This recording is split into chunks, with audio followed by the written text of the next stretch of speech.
Boa noite, boa noite.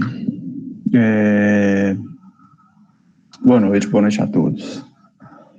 Só para não perder a deixa, ô Júnior, se você puder mandar de novo no chat ali, né, o link com o material para a galera baixar, não sei se alguém deixou de baixar ontem, para não ficar faltando de qualquer maneira.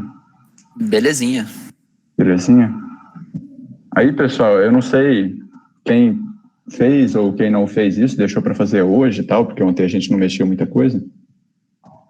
Vocês vão entrar no link lá que o Júnior vai disponibilizar aí para vocês, vão baixar todos aqueles arquivos, vou até já apresentar aqui.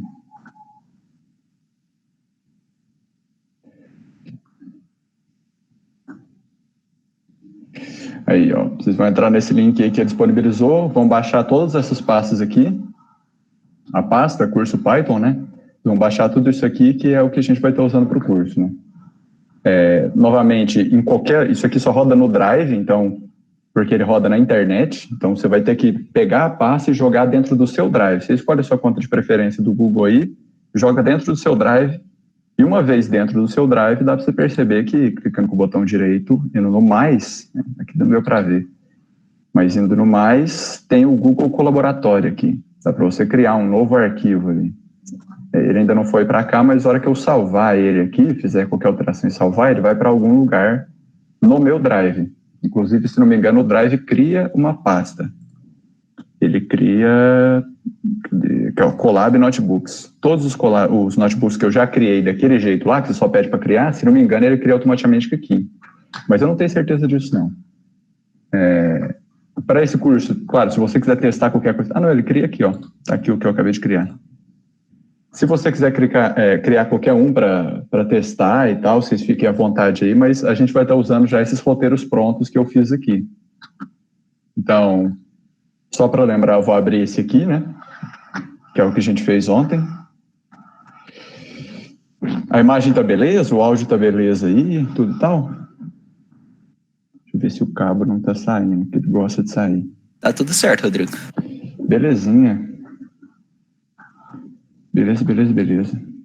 Beleza. Aqui na primeira parte, né, o que a gente viu? A gente viu como é que usa a função print. O que é o print? Para quem nunca viu programação, né, eu não sei exatamente quem está no curso aqui. Na programação a gente vai guardar dados, a gente vai mexer com dados que vão ser guardados na memória do computador. Esses dados, geralmente, têm 3 grandes classes, que é string, que é texto. Se eu quero escrever seu nome no computador, eu escrevo texto, que refere ao seu nome, você escreve seu nome lá de fato. E strings no Python ficam entre aspas simples ou duplas. Você tem que escrever as aspas, senão ele dá um erro. Ele não entende que é uma string. Ela pode ser um inteiro, que é só você escrever um número, você vê que até que o Colab marca de verde aqui para você, que ele entende que é um número. Ou você pode colocar um ponto. O Python não usa vírgula, ele é no sistema inglês, então ele usa um ponto. 3,24 é 3.24. Esse aqui vai ser o que a gente chama de int, de INT mesmo, esse nome aqui. Viu que ele até deixou azulzinho, porque ele reconhece. E aquele 3.24, que é um número que tem casas decimais, a gente chama de float. Ó, ele reconheceu também. Tem várias outras estruturas, né, vários outros tipos de dados, mas essas são as 3 principais, digamos assim, que vocês vão começar a ter que entender. Uma coisa que a gente vai usar toda hora aqui é o print, porque se eu escrever aqui, que nem eu fiz nesse exemplo, se eu escrever aqui idade recebe 24 e tentar printar o idade, que é, lembrando, só colocar entre chaves, e aí eu tenho que colocar um F aqui no início de formatar, você está formatando esse texto, adicionando essa informação nele. É disso que vem o F. Então, escrevi o texto que eu quero printar, print, abro aspas, escrevo o texto, entra uma variável no meio do texto, eu entro ela entre chaves, e para o Python reconhecer isso, eu coloco o F ali. Beleza?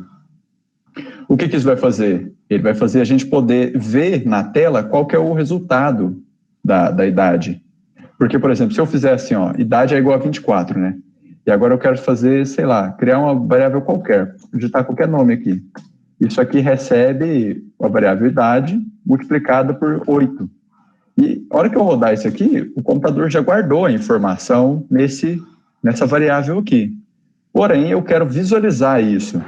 O que eu faço? Ele está demorando aqui porque ele ainda está alocando a máquina aqui para a gente. O que eu faço aqui? Deixa eu criar um novo código. Se eu quiser ver aquilo, eu dou um print e coloco aquele nome ali. Lembrando que agora não é um texto, é o nome de uma variável. Então é só eu colocar diretão assim. Eu esqueci de fazer isso ontem, por isso que eu estou recapitulando. E aí ele vai me mostrar, ó, 192. O que está guardado nessa variável é convocado a aparecer na tela quando você chama print, entre parênteses, aquela variável. No Colab, isso aqui vai funcionar dentro de qualquer lugar Python. Se você abrir o seu CMD, depois você instalou o Python, se você tiver uma IDE, gostar de uma IDE aí, é assim que funciona.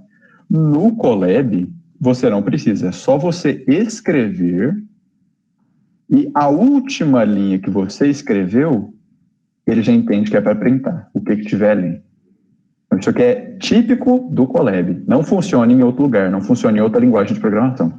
No Jupyter Notebook, né? Quer dizer, isso aqui é constante de todos os notebooks. Se você tiver outra plataforma que não seja o Google Colab, pode ser o Jupyter Notebook, vai funcionar dessa mesma forma, se não me engano. E uma coisa que confunde a galera é, por exemplo, se eu escrever duas coisas assim, ele printa só a última. Entendeu? Ele pega só a última, isso aqui não deu um erro para mim no Colab. Se você escrever no Python mesmo, o script de Python, isso aqui vai dar erro. Só que aqui ele não dá erro porque ele interpreta, o próprio colega interpreta que é para printar o que você está escrevendo. Só que ele só vai printar o último. Lembrando, novamente, eu estou falando isso aqui tudo porque eu esqueci de falar ontem. Isso aqui para fazer comentários, isso aqui vamos ignorar por enquanto. Se vocês têm dúvidas sobre o que tem dentro do pacote que a gente vai importar, que a gente ainda vai ver, coloquem ponto aqui e o Colab vai te mostrar. Não, ele só fez eu passar vergonha mesmo. Eu tenho que chamar o NumPy primeiro, e agora que eu coloco o ponto, ele me dá a lista de coisas, né? Isso aqui é um jeito de, como se fosse um help. Me fala o que tem dentro do NP. Aí eu escolho NP Array. Me fala como é que funciona o Array. Aí ele te mostra aqui. Tudo bonitinho. Mas eu quero que você abra um terminal de help. Então você coloca a interrogação de não sei o que é isso. E aí, ele abre um help aqui do lado. Isso aqui fica de extra para vocês verem interfaces muito boas de comunicação para as pessoas. Eu falei, as pessoas não querem ver o seu código, elas não estão nem aí, sinceramente, elas querem uma interface bonita, que elas entendam, igual de um aplicativo de telefone mesmo, normal, igual isso aqui, ou que elas possam ver a fórmula matemática escrita bonitinha assim, se tiver uma fórmula matemática. Elas querem coisas fáceis, elas não querem ter que saber programação para entender o que você fez, elas querem só o resultado, só o ouro daquilo lá que você fez. Foi isso por ontem, a gente fez mais uma conversa, né? Então, se ninguém tiver entendido muita coisa daquilo ali, não tem nenhum problema. De fato, tem muita coisa que eu falei, muito nome que eu falei, muita sigla, que eu sei que vocês não fazem ideia, quem não mexeu com programação vai fazer menos ideia ainda, e quem não mexeu com Python não vai fazer ideia, mas não tem problema. O que acontece? Aqui aparenta que ele não reconheceu muito bem que é do Colab, a hora que eu vejo aqui. Olha, inclusive o arquivo que eu criei ontem está aqui ainda. Aparenta que ele não entende que isso aqui é do Colab, mas quando você clica duas vezes, ele abre aqui, inclusive. Mas se não tiver dano no seu, você clica o botão direito, vem no abrir com aqui, manda aqui, ó, Google Colaboratório, para abrir com o Google, certo? Todo mundo consegue abrir esse arquivo 1 ali para mim? Se não tiver dando certo, vocês podem falar aí, de vez em quando pode dar algum problema. Beleza, perfeição. A qualquer momento, se vocês perderem o fio da meada, vocês podem frear aí, perguntar qualquer coisinha aí, viu? Falar assim, não, mas eu já estava fazendo isso lá atrás, eu vou perguntar como é que faz de novo. Não tem problema nenhum, cara. Nenhuma dúvida é menos importante que a outra. Vocês podem falar qualquer coisa aí. Certo.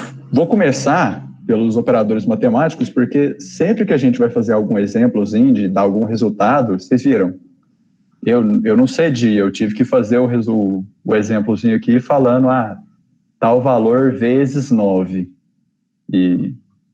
Então, a gente sempre vai usar isso, entendeu? Então, tem que passar como é que eles funcionam aqui, porque é diferente de um MATLAB da vida ou de qualquer coisa que você já tenha usado. Já conectar a máquina, lembrando que se você não conecta aqui, não tem nenhum problema, ele vai conectar automaticamente quando você está rodando alguma coisa. Lembrando que se você quer uma célula de código, você clica aqui, uma de texto, você clica aqui. Para editar de texto, se você quiser ver por dentro, você tem toda a liberdade, clica 2 vezes. Clicou 2 vezes, você pode até ver como é que eu criei o Colab aqui, como que eu coloquei a imagem, como que eu fiz as listas, como que eu fiz ficar nesse estilo mais itálico, não sei exatamente o nome desse estilo. Mas isso não existe para células de código, não. As células de código você não tem que abrir nem fechar elas, não. Se você quiser criar, ir para a próxima célula, executar e ir para a próxima, Ctrl... Não, se você quiser só executar, é Ctrl Enter, ou aperta nessa bolinha aqui. Se você quiser executar indo para a próxima, é Shift Enter. Executou e já foi para a próxima célula. Inicialmente, a adição, uma coisa que eu acho que aí não vai ter nenhum problema, porque ela não tem nada de incomum com uma calculadora.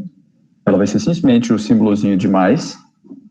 E aqui, lembrando que como é o Colab, você pode fazer as coisas tudo em sequência aqui. Eu quero saber quanto que é 78 mais 59. Tal, ele me fala. Independente do que for aqui, eu posso escrever só na linha.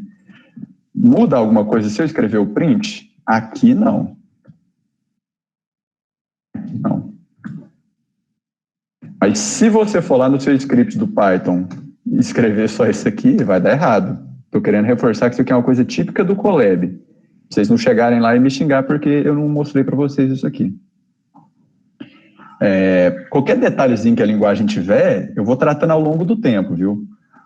Por exemplo, o Python ele é uma linguagem que a galera chama de case sensitive. Então, se você escrever as coisas em maiúsculo ou minúsculo, ele percebe. Você não pode escrever as coisas em maiúsculo. E daí tem todo um padrão, entendeu? Você não pode escrever tudo encavalado. É bom você dar espaço entre as coisas. Nome de variável você não põe letra maiúscula. Eu posso até colocar algumas aqui nas aulas que eu vou mostrar para vocês por praticidade, mas não se faz isso ao fazer um script. Então, vou tentar passar até esse tipo de coisa para vocês. Por boas práticas, se você quer saber quanto que é 78 mais 59, você vai escrever 78, espaço mais, espaço 59. Deixem bem formatado, bem entendível. Lembrando, você não quer mostrar o seu código para as pessoas, ele não precisa ser bonito. Mas se alguém que entende tanto quanto você quiser ver seu código, a pessoa com certeza vai ficar muito chateada se seu código não for bem legível mesmo. Por isso que tudo é muito bem documentado, igual eu mostrei lá para vocês. Se eu clicar lá no NP, que é um módulo criado, lá já surge uma documentação enorme mostrando tudo como é que usa. Aquilo é o ideal. Aquilo é o que as pessoas querem, de fato. Ninguém quer ter que passar trabalho com o que você está... Você tem que dar trabalho aprendendo o que você fez, na verdade. Para subtração, é só o tracinho no computador mesmo, que é o símbolo de menos. Sucesso, só dá aqui a executar. Pronto, deu certo. Lembrando que valores negativos também são da classe int, viu? Sempre é dessa mesma classe aqui. Só se tiver casa decimal que não. Caso vocês tenham interesse, né, uma coisa muito interessante já de vocês verem que tipo de classe é essa, você digita type e coloca lá dentro o que você for fazer. Vamos supor, vou chamar isso aqui de A. E aqui dentro eu coloco A. Eu executo aqui. A é esse valor, não pedi para ele mostrar, então ele não mostrou. Eu quero saber o tipo de A. É um número inteiro, como vocês já viram. Então ele chama de int. Isso aqui a gente vai ver mais para frente, mas só para vocês irem sacando. Isso, inclusive, eu acho que está aqui para baixo. Para multiplicação é o asterisco. Não sei se vocês já viram qualquer outra linguagem, mas eles usam o asterisco para multiplicação. Se eu executar aqui, 70 vezes 10, belezinha. Divisão. A divisão, por natureza, ela vai retornar um número float. Se vocês ouvirem na internet também alguém falar ponto flutuante, é a mesma coisa, float e ponto flutuante. É um número com casa decimal. Vocês podem ver que ele me retornou com um ponto e várias casas decimais aqui, e ele aproximou ali no final. E se eu fizer 10 dividido por 2? É para dar inteiro. Por natureza, o Python me retorna 5.0. Ele não me retornou 5. Ele retornou 5.0. Qualquer divisão retorna um número de casas decimais. Por padrão no Python, é o modo como ele resolve internamente essa conta. Se você quiser um resultado inteiro, tanto que ele despreze a parte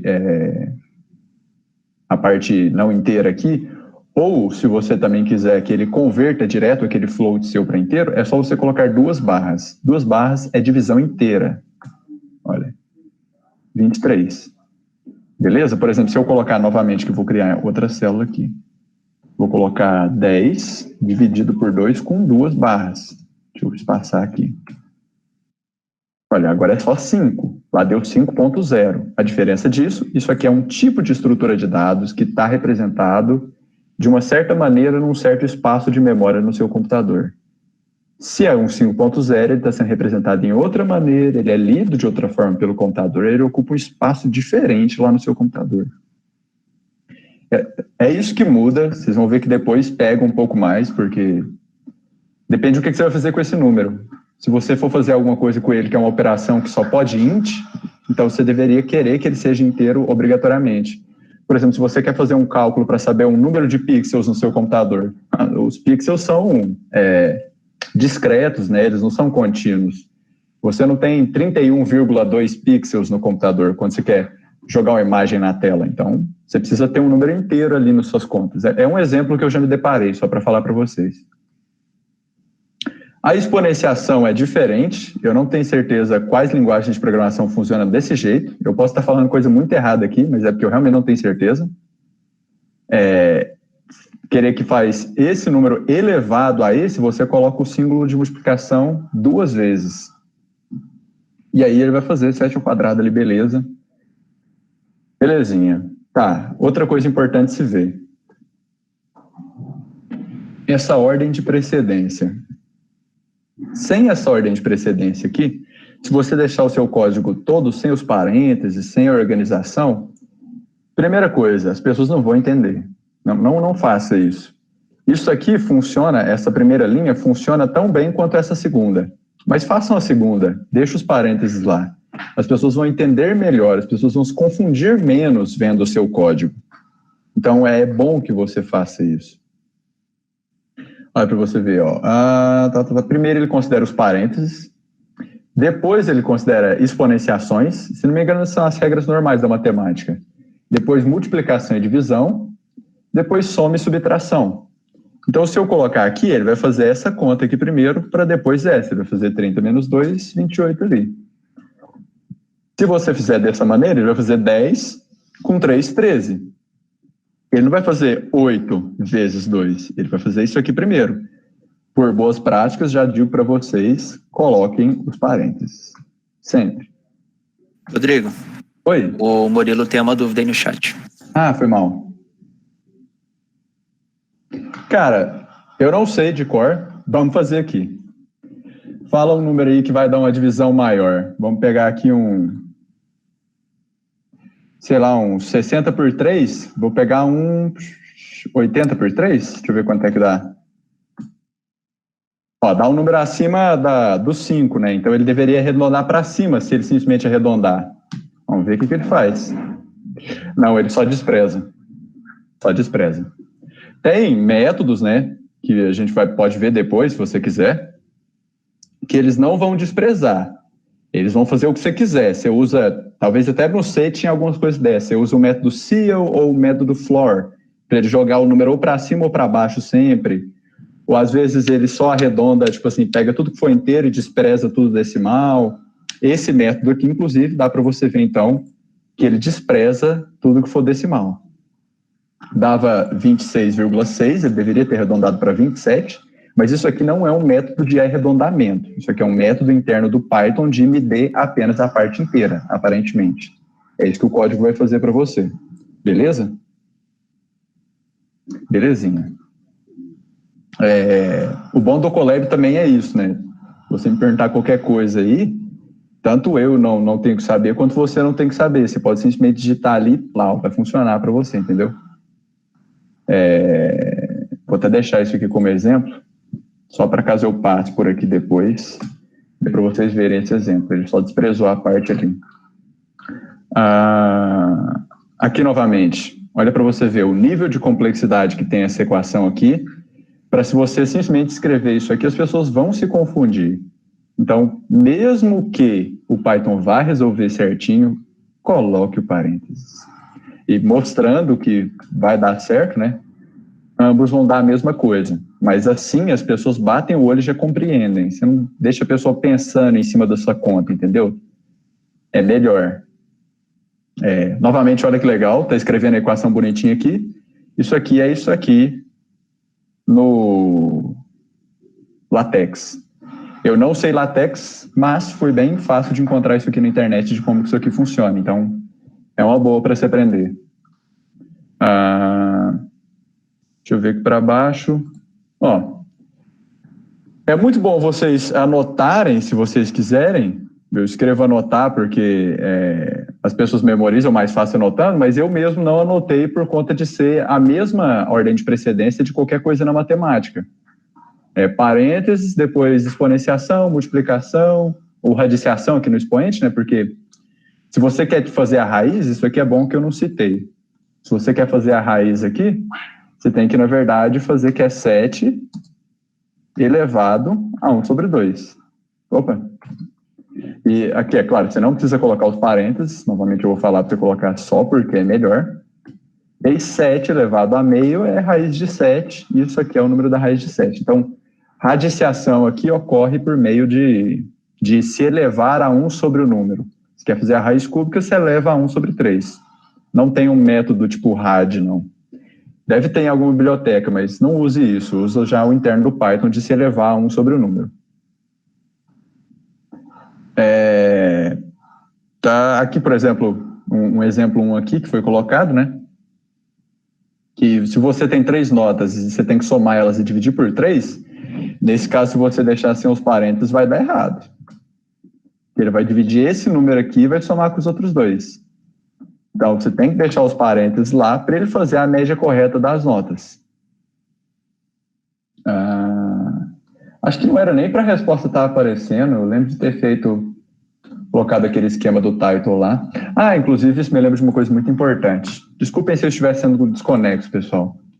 Eu deixei aqui para vocês, fui alimentando isso aqui com alguns comandos que o Colab aceita e ele faz as coisas. Então, eu quero ocultar as células. Você faz isso aqui no meio da célula, você coloca isso no início e ele oculta tudo para você. Isso é útil. Às vezes você quer não mostrar o seu código para alguém que não está interessado em código. E isso aqui, a instalação de pacotes, a gente vai ver mais tarde, mas eu já deixei aqui para ficar de referência para vocês. Isso aqui são links que vocês podem encontrar úteis. Se eu encontrar mais alguma coisa, sei lá, simplesmente tirar da cabeça que alguma coisa seja importante, eu vou ficar alimentando esse arquivo aqui. E aí eu forneço novo para vocês. Isso aqui é a documentação oficial da linguagem que eu mostrei para vocês ontem. Isso aqui é o link do Google Colab para você começar um arquivo. Isso aqui é um tutorial de estrutura de dados que a gente ainda vai ver, mas isso aqui tudo está dentro da parte 1. O PyCharm Pro, para quem quiser baixar, que eu até cheguei a mandar lá no grupo para quem quisesse. Aqui é o link de baixar ele Pro. Você pode baixar o gratuito também, não tem nenhum problema. Você pode não baixar também, não tem nenhum problema. Você pode simplesmente fazer no Colab aqui. Sei lá, 80% das coisas que eu faço é tudo no Colab. Como escrever em Markdown e LaTeX são só, dicas para você aprender a escrever no Colab de forma melhor. Se você quiser pegar o Colab para escrever coisas também, né? E essa parte 3 aqui é só lá que a gente vai ver. E esses extras aqui são coisas que vão estar nessa aba aqui, quer ver? Essa aba extras aqui, que eu vou mostrar uns módulos à parte, umas coisas legais que dá para fazer, que não necessariamente são do núcleo da linguagem Python. E eu até fechei o negócio ali. Então, só para explicar o que são esses links e referências ali. Pode ser uma coisa útil para vocês. Eu esqueci de ocultar essas células aqui, então a resposta já está aparecendo, mas o objetivo era vocês fazerem isso aqui, se vocês digitarem aí mesmo, não precisa nem olhar a resposta se vocês não quiserem, cria outra célula assim, cria aqui código, e resolve aí, eu quero saber o volume, declara assim, faz o raio, é igual, sei lá, 5, porque o raio ali está falando que é 5 metros, então o volume é igual ao quê? Você vai fazendo, 4 dividido por 3, isso aqui multiplica o π, cara, façam o π que vocês acharem que devem aí, 3,146, não, pera, tá errado aqui, é assim, isso.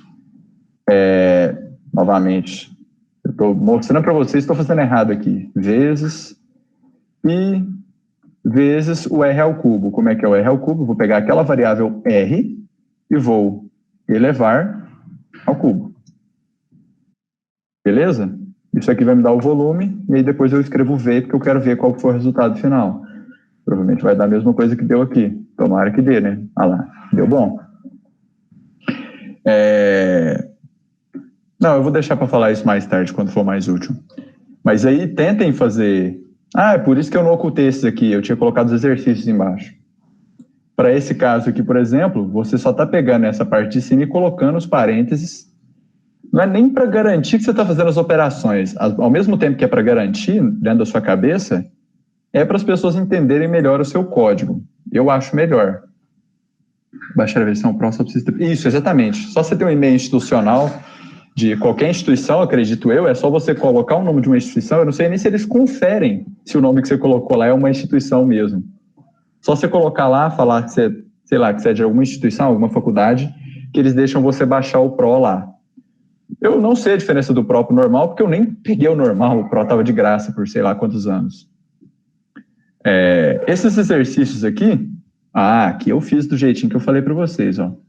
Tá aqui a solução. A solução eu fiz aquele negócio de ocultar a célula. Então, vocês vão tentar fazer isso aqui. Faz X, recebe e coloca todos aqueles negócios ali. Lembrando que no Python isso aqui é recebe. O X vai receber o valor dessa conta aqui. Então, você coloca X, recebe, escreve a conta ali. Depois aqui embaixo você coloca X, manda executar e depois você confere com o valor aqui ou com o jeito que eu resolvi. Só você clicar 2 vezes na solução que ela aparece. Clica 2 vezes de novo, ela esconde. Pelo GitHub dá para pegar muito trem. Dá para achar muita coisa lá. Muita coisa mesmo. Muita mesmo. Muita. Lá digamos assim, o terceiro nível. Você tem o primeiro nível, que é o Python, a linguagem em si, o núcleo dela. Você tem o segundo nível, que são os módulos oficiais do Python, que são módulos que os desenvolvedores oficializaram no Python, tipo um NumPy da vida. Ele já é oficial do core do Python, ele não fica lá, mas se você convocar, ele vem. E tem o terceiro nível, que são as pessoas desenvolvendo o código robusto ou não no GitHub. Então, é a sua terceira fonte de onde é que você vai encontrar código, né? Você pode tanto procurar no núcleo do Python, você pode procurar nesses módulos afins e você pode procurar nos códigos à parte que a galera cria. E muita gente gosta de divulgar no GitHub, então você vai encontrar tudo lá. Tentem fazer isso aqui, galera. Não é nem mais para, tipo assim, falar assim, vocês têm que fazer porque senão vocês não vão aprender. Não, é só para... Eu quero que, sinceramente, não quero mal de vocês, mas eu quero que dê errado com alguém. Só eu pensando, eu não consigo mitigar todos os possíveis erros que vocês podem estar tendo ou enganos de aprendizagem que vocês podem estar tendo. Então, se vocês fizerem e errarem, é bom que vocês me falam o que foi e daí eu falo o que está acontecendo, entendeu? Pelo menos eu acredito.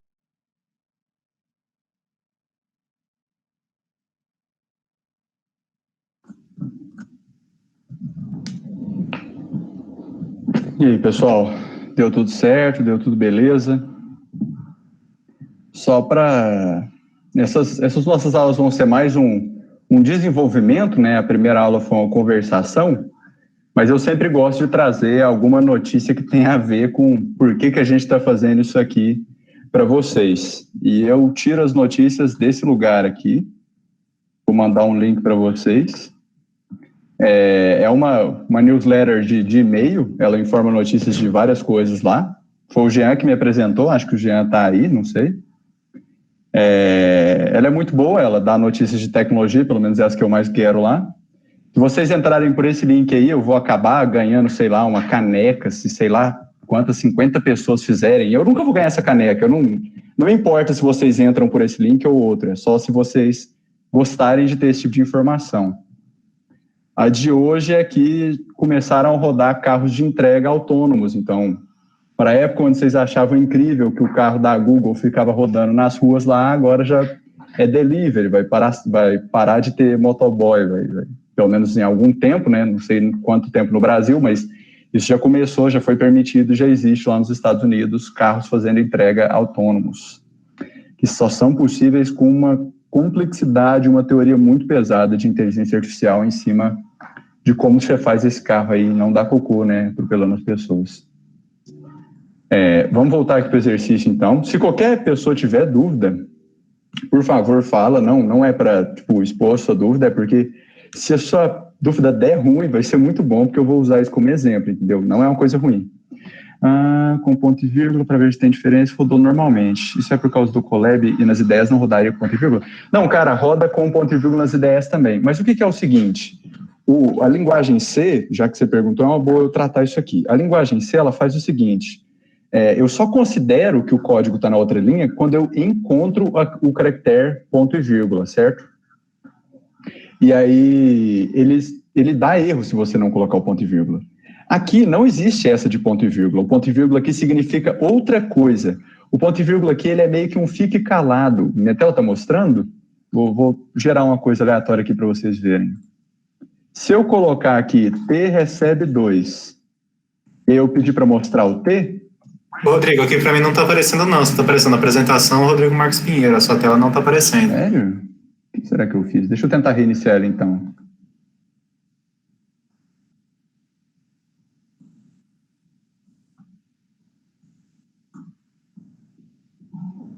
Vamos ver. Foi? E agora foi. Aí, beleza. Isso, o C ele não consegue, ele entende que se ele não achar aquele caractere, ele não vai fazer nada. Aqui, se você coloca o T ali, ele te mostra. Se você coloca um ponto e vírgula, é meio que um fique calado. Ele não mostra, viu? É só para isso que serve. Se você rodar isso no script, ele vai fazer também, entendeu? Se você tem... É estranho, porque se você faz uma chamada, é uma coisa que não é muito utilizada. Eu só estou respondendo porque você perguntou e é bom saber de fato. Se você faz uma chamada de uma função que o programador especificou que quando você faz a chamada daquela função, ele printa uma série de coisas que você não se interessa simplesmente. Então tem como você meio que fazer uma chamada muda. Você faz a chamada da função e coloca o ponto e vírgula, ou seja, não quero saber o que vai me retornar de texto bonitinho aí desse negócio que você chamou. Só ignora tudo isso. Quando você for fazer uma instalação de um pacote dentro do Colab, você vai usar o comando pip, a gente vai ver isso em outras vezes, mas você vai usar um comando para fazer uma instalação, e aí ele vai ficar lá com as barras de instalação, tipo instalando uma coisa num terminal de comando mesmo. E várias linhas, tudo muito sujo e tal, você põe um ponto e vírgula, acabou. Você vai fazer um processo de treinamento de uma rede neural, ele vai ficar fazendo um tanto de coisa lá, um tanto de épocas que ele vai treinar a sua rede lá e tal. Às vezes você não quer ver, você está com ponto e vírgula lá, porque não engrandece o seu estudo. É só para isso que ele vai servir aqui. Por isso que roda normalmente, ele tem função. Eu, particularmente, nunca vi ele sendo usado, a não ser que seja algo assim. Estou no Colab, quero instalar um módulo aqui e ele é muito barulhento assim. Ele gera muita frase ali para mim enquanto ele está instalando e fica feio, poxa, eu publicar um artigo com todas aquelas linhas de instalação ali. Eu coloco um ponto e vírgula e ele fica mais bonito, mas creio eu, pelo menos até onde eu sei, é só pelo polimento da coisa. Não tem nada funcional como tinha no C. Vou até deixar isso aqui. Foda que não adianta eu deixar isso aqui porque não vai ficar no arquivo para vocês. Mas vamos lá, vamos fazer esses exercícios aqui. Isso aqui, simplesmente 15, digitei tudo errado aqui, menos 5, mas vou ter que colocar o 3 ao quadrado entre parênteses, porque eu me incomodo se ele não tiver, são só boas práticas. Vamos rodar aqui. Tomara que o meu esteja certo. Se vocês verem algum erro no que eu estou fazendo aqui também, é só dar o grito. Esse aqui, vamos novamente falar que x é igual a 20, mais... colocar aqui só por boas práticas, 5 sobre 7, e isso aqui tudo multiplica por 9. Se bem que isso aqui está até mal explicado, né? O jeito que eu coloquei aqui não está bem explicado. Vou colocar aqui que é... aqui que eu tenho que mexer. Como é que eu faço ele mesmo? Frac. Não vou tentar mexer com latex não, galera. Vou só chapar um parênteses aqui, porque eu não sei latex, depois eu vou ficar perdendo tempo de vocês. Nem só o meu, não. Vou deixar assim, porque do outro jeito que eu fiz não estava nem especificado direitinho o que era para ser feito. Foi mal. Eu não pedi para mostrar, né? Mostre 1000x. Foi isso aqui que ele deu. No exercício 3 aqui, vamos fazer a mesma coisa. Deixa eu ver se eu coloquei alguma coisa errada aqui. Nossa, tá tudo mal explicado de fato. Na época que eu fiz isso aqui, eu não pensei muito bem o que eu estava fazendo. Vezes 3, mas até que dá para entender mais ou menos aqui. Isso aqui menos aquele valor ali, que é um 4 ao quadrado, que vai ser dividido por 3. Esse 4 ao quadrado é 4 ao quadrado. Pronto. Não pedi para mostrar novamente. Agora sim. Novamente eu coloquei esse módulo aqui porque essa parte da teoria, porque a gente vai usar bastante esses símbolos, então se vocês confundirem é só vocês falarem. Mas para hoje, com certeza eu planejei dar mais conteúdo que isso. Se vocês, não quero que fique ruim para vocês, se vocês acharem que em qualquer ponto, nossa, você passou coisa demais, eu acho que devia parar. Eu posso tanto parar por 10 minutos, posso parar pelo dia, a gente faz depois, isso não é problema nenhum para mim, viu? Vai da vontade de vocês, do quão mais vocês querem ir no dia.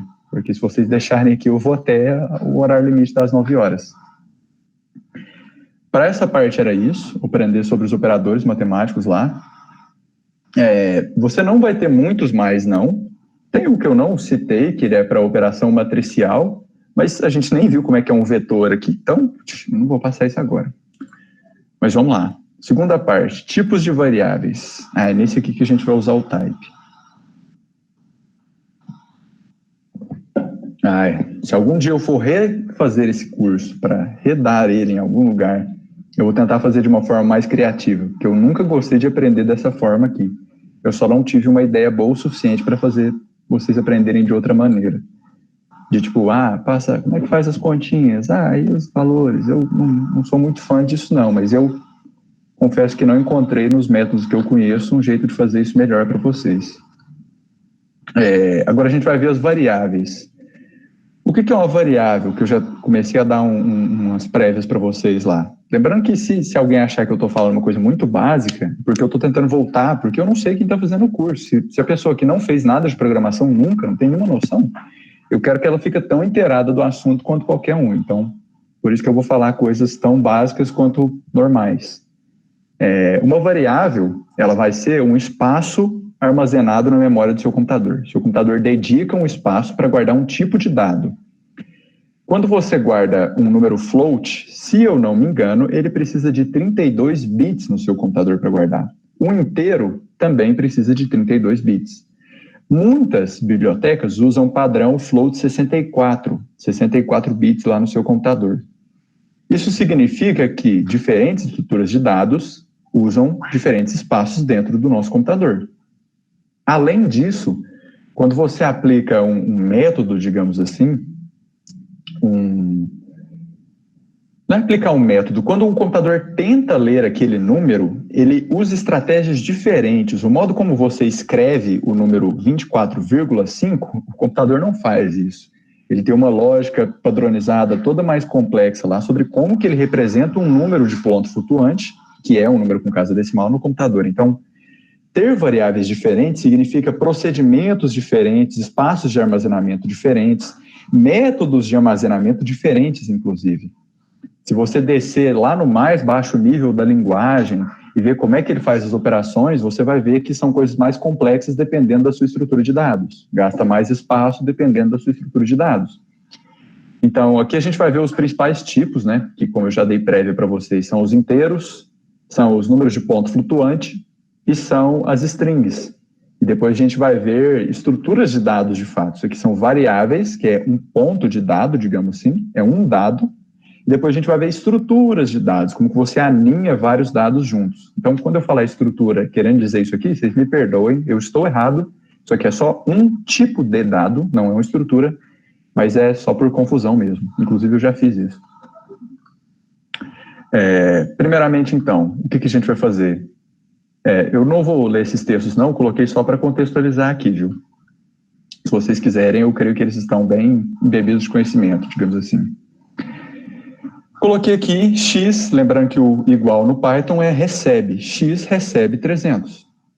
E é isso aí. Agora, o que acontece? Para quem sabe um pouco mais de computação, para quem já fez C, inclusive, em C tinha a parte mais chata, que era ponteiros. Nossa, agora vocês já estão virando o olho aqui, que eu odeio esse negócio de ponteiro.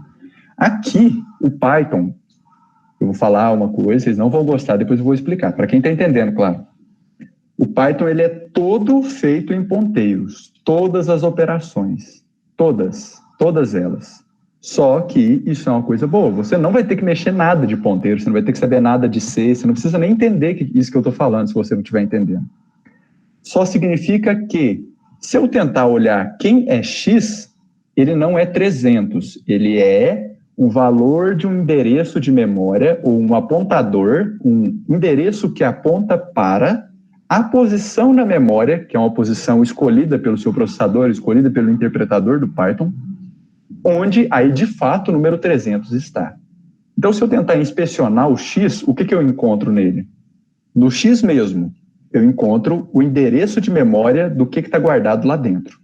Mas quando eu faço esse tipo de chamada aqui, né, eu vou conectar aqui para mostrar para vocês, quando eu faço esse tipo de chamada, do tipo, no Colab, mostre-me o X, o que ele faz? Ele não mostra para você quem é o X, ele mostra para você quem está no espaço de memória ao qual o X aponta. Lembrando que eu estou falando isso só para aprofundar para quem quiser que isso seja aprofundado. Só voltar aqui, que ele pausou aqui sem eu pedir, Will. Só aprofundando para quem quer que isso seja aprofundado, sabe? Mas você não precisa necessariamente saber disso, só para você entender que tudo no Python é ponteiro. Se eu chamo x, existe um endereço de memória lá, na verdade, na variável x, que aí ela aponta para o endereço real de memória, que é o 300. Então, tem um espaço de variáveis de tipo, endereços de memória, e um espaço que é para as variáveis de fato, que é para onde os ponteiros apontam lá. Só para, claro, quem tiver curiosidade de saber esse pedaço, não precisa saber disso. Outro jeito de imprimir, parece que eu me precipitei com relação aos meus próprios arquivos aqui, é com print, eu já tinha passado isso aqui para vocês. Tudo no Python que a gente abrir e fechar aspas e passar alguma coisa é uma função. Eu vou estar convocando uma função. Chamei uma função que ela é típica do Python, ela é do núcleo do Python, por isso que eu não precisei importar módulo nenhum para chamar ela, é uma função nativa que se chama. Abri e fechei parênteses, tudo que eu passar ali dentro chama argumento. Então, é um argumento da função. O que cada função faz com o seu argumento é típico da própria função. Ó, quando eu vejo aqui, está escrito built-in, que é a função integrada do Python. Então, ele está me falando ali, para ver isso, eu segurei o Ctrl e coloquei o mouse ali em cima. Ele está me mostrando que é uma função integrada do Python, ele é nativa. Vocês não precisam decorar nada disso que eu estou falando, viu? E aí eu joguei o valor de x lá, né? Joguei a variável x, e a função print, o que ela faz? Ela pega o argumento e mostra o que está lá no final do apontamento desse endereço de memória. Então, eu passei um endereço de memória, lembrando que x é um endereço de memória, ela mostrou o valor que está sendo apontado lá, certo? A variável print, no mais, ela vai pegar a sua variável e vai mostrar o que tem lá dentro. Certo. Como que vai funcionar a sequência de códigos, digamos assim, né? Se aqui o meu x é 300, ele vai printar 300. Mas antes de chegar nesse print, eu já falei que ele é 100. E aí aqui ele vai printar 100. Vamos ver o que vai acontecer. Ó, 300 e 100. Agora lembrando que o x é 100, hein? A última vez que eu modifiquei a variável x, eu falei que ela era 100. Se eu rodar isso aqui de novo, a mesma célula de código, aí aqui esse valor inicial já vai ser 100, ó. Entendeu? E daí ele era 100, aí eu atribuí 100, ele continuou sendo 100 e pedi para ver ele de novo, ele era 100. Agora, se eu vier aqui falar que ele é 300, executei ele de novo, não, aqui é só chamada, né? Executei aqui, agora ele é 300, agora a hora que eu executar aqui, ele vai printar 300, depois ele muda para 100 e aí ele printa 100. Só mostrando isso para vocês verem a sequência de como é que as coisas funcionam aqui. Para os tipos de variáveis, a gente vai ver os inteiros, inicialmente, né, como eu falei para vocês, são os mais importantes, são os inteiros, as strings e os floats. Certo. O que é um inteiro? Um inteiro é um número sem casa decimal. Simples. Não é, denotando isso, né, não é porque a casa decimal é 0 que ela não existe. Se ela está lá, ela existe e é um float. Se ela não está lá, se você não vê um ponto aqui, ó, aí é um inteiro. Mas se tiver um ponto, que ao mesmo seja 25.0, aí é um float.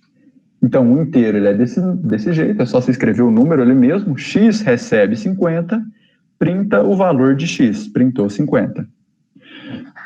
Quando você usa os floats, lembra desse detalhe, que você não pode usar a vírgula. A vírgula é feita para separar as coisas aqui igual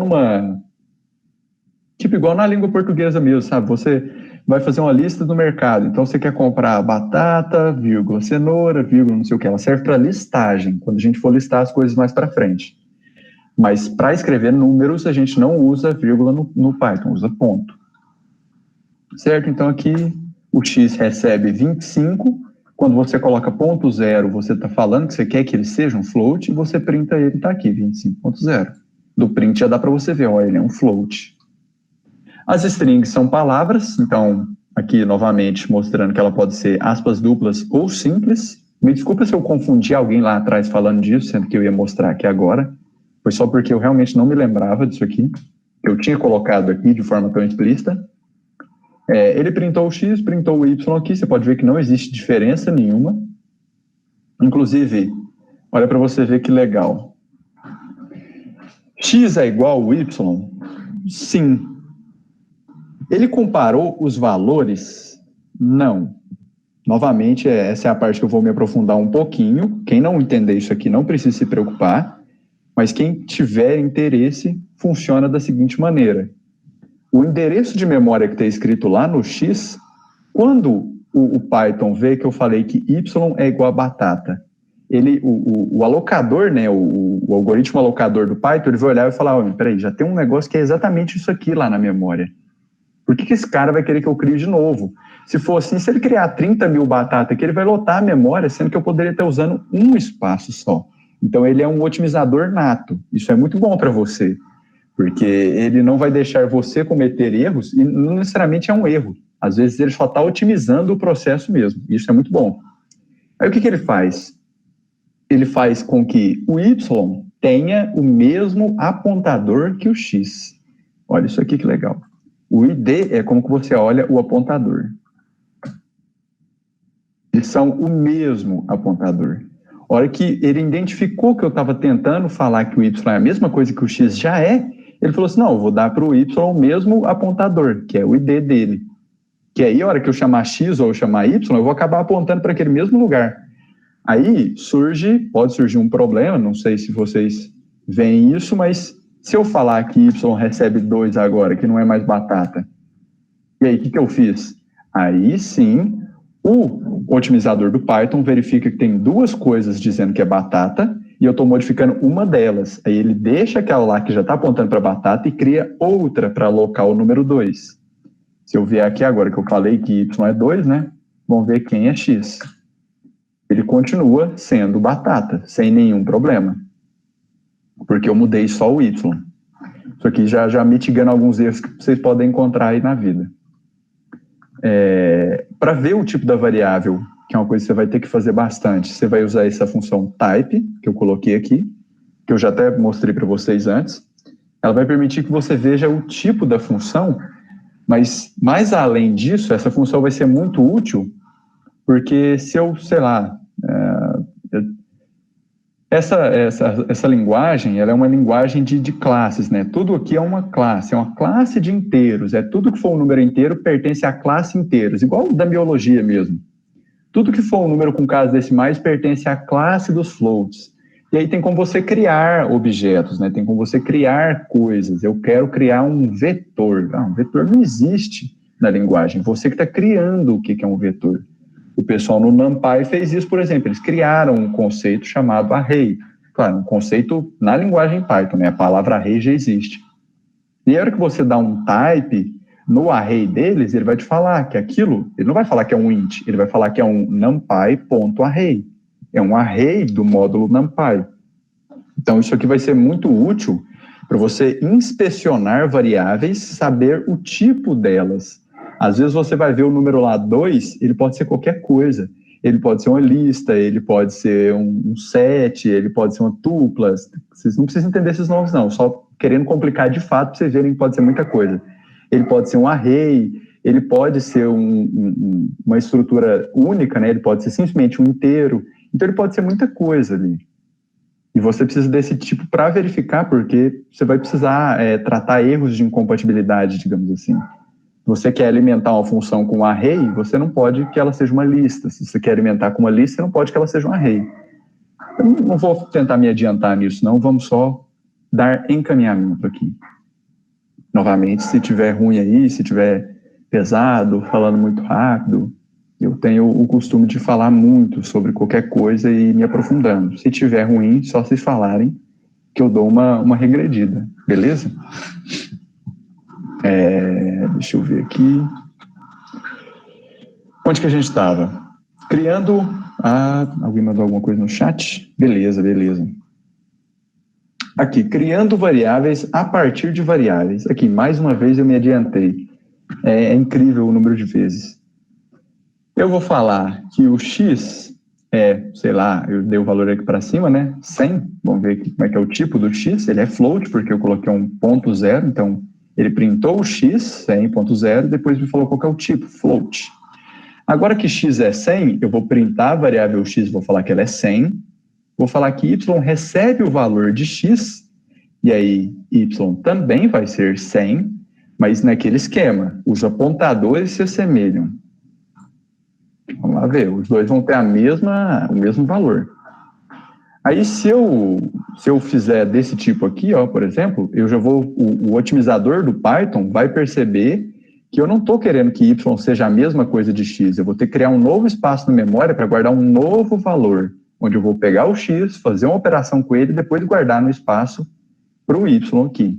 Então, se vocês puderem ver aqui, print y100, inclusive se eu fizer aquela coisa que eu fiz mais cedo, quero mostrar o id do x, e aí mostrar o id do y, vão ser diferentes, porque são valores diferentes, então eles têm que estar apontados para lugares diferentes.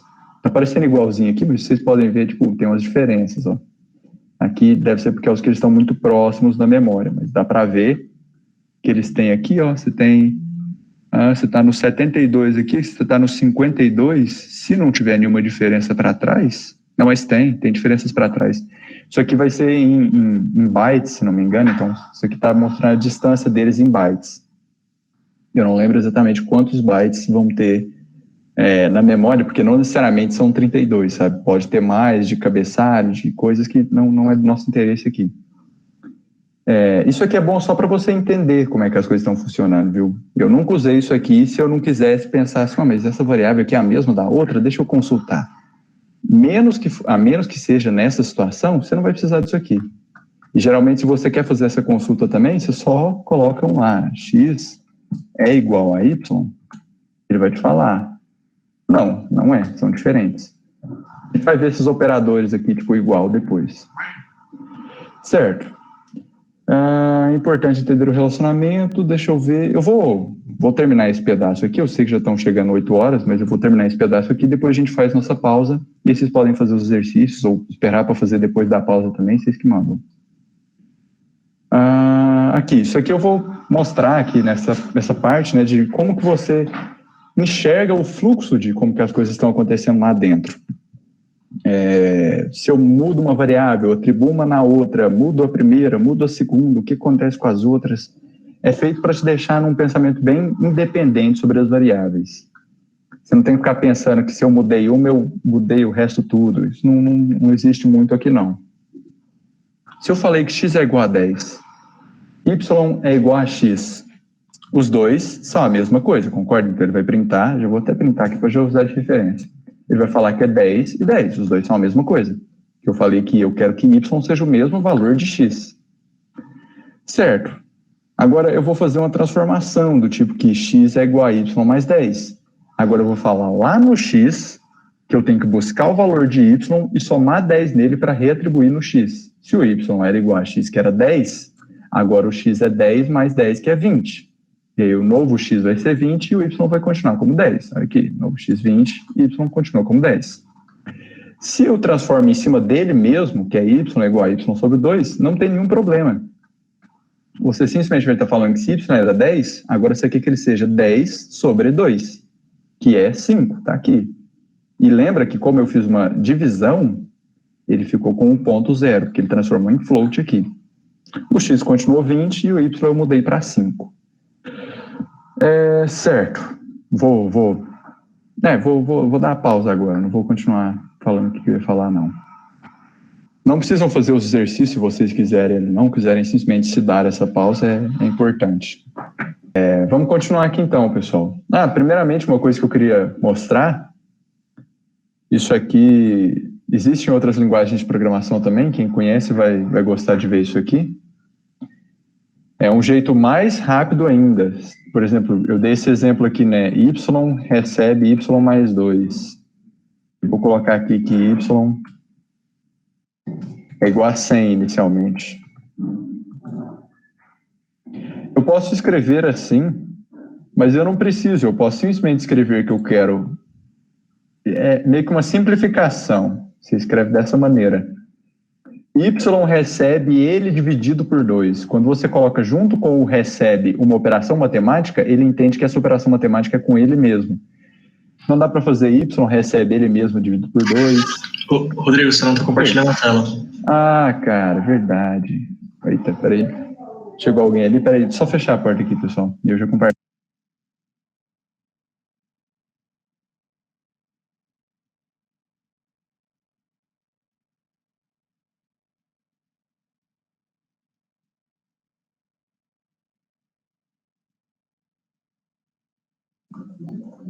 Aí voltei, me esqueci mesmo, foi mal, deixa eu por ela aqui novamente.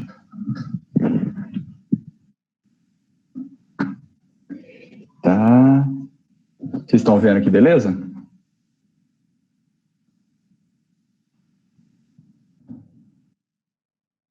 Agora sim. Belezinha. Estava falando isso aqui, né? Do mesmo modo como você fala que eu quero que y receba o valor de y dividido por 2, tem como você escrever de uma forma resumida. Toda vez que você coloca uma operação matemática logo antes do recebe, ele entende que ele tem que receber aquela operação matemática praticada com o próprio número. Então, isso aqui é y recebe y sobre 2. Eu posso escrever y multiplica igual 2 para y recebe y vezes 2. Eu posso fazer as coisas de soma também, ó, mais igual 2. Eu posso fazer y recebe menos igual, né, que é tipo menos recebe 2. Ou seja, eu vou decrementar 2, eu vou acrescentar 2 já direto no y. Ou eu vou dobrar 2, eu vou dividir 2 pela metade, eu vou dividir o y pela metade, eu vou dobrar o y. É só um jeito mais resumido. Ao invés de escrever y recebe y sobre 2, você escreve dessa forma. Ao invés de escrever y recebe y vezes 2, você escreve dessa forma. A exponenciação, se eu não me engano, deve ter como também. Nunca testei. Vamos testar aqui. Nunca tive que usar isso. Eu quero criar outro código aqui. Y exponencia recebe 2. Vamos ver se funciona. Deixa eu ver o que ele printa de y aqui pra gente. Ele funciona. Assim funciona também. Então é para praticamente qualquer operação matemática aí. Talvez funcione até pro dupla barra, para retornar inteiro. Vamos ver. Funciona. Mas ele não retornou inteiro. Não retornou inteiro. Então ele funciona como divisão, mas só que ele despreza aquela tática de transformar em inteiro. São coisas que a gente nunca usa, então eu estou só experimentando aqui com você. Eu nunca tentei exponenciar daquele jeito ali. Nunca precisou. Fazer os exercícios aqui agora.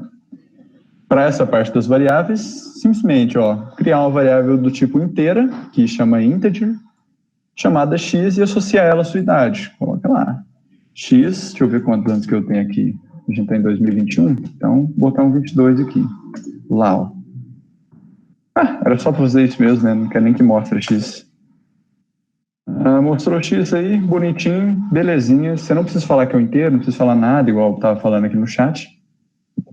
É bem simples.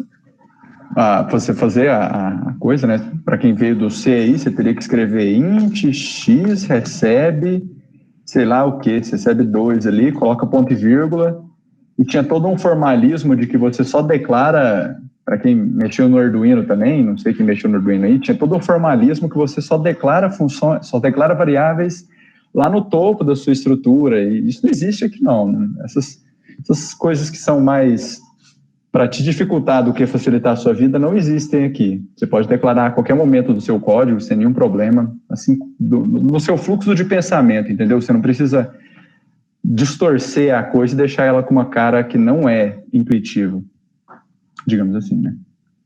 Eu não estou nem abrindo as soluções aqui, porque isso aqui é para caso vocês tentem fazer sozinhos e vocês falam, poxa, não faço ideia de como é que faz. Vocês clicam na solução, tem escrito aqui.